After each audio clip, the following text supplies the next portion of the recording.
In this guide, I'm going to show you guys how to fix character AI asks to confirm age and logged you out. This can happen when the age verification process has trouble connecting with the browser or verification service.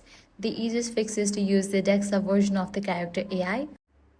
So launch your preferred browser and head over to the official website of character AI, provide your credentials and log into your account. Then go ahead and click on your profile icon. Here you're gonna find the fun section, navigate to the section of advanced. Here you're gonna find the option of verify age. Click on that and you'll be directed to this page. Click on begin verifying. Complete the self-verification process and this should clear the restriction across your devices. If you are still having trouble in the Character AI app, first thing you want to do is check for app update. So navigate to App Store or Play Store, search for Character AI. Once app appears, if you see the option of update, click on it. Next thing you want to do is clear cache for the app. So launch settings, go to general, go to iPhone storage, find Character AI, click on that, click on upload app, confirm it, then click on reinstall app.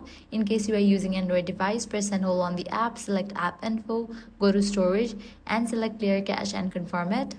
Finally, make sure you are using the same login method connected to your original account. Use continue with Google, continue with Apple or email verification link depending on how you originally created the account. After completing these steps, try logging back to Character AI and check whether the age verification issue is resolved. If this guide helped you out, do not forget to like, share and subscribe.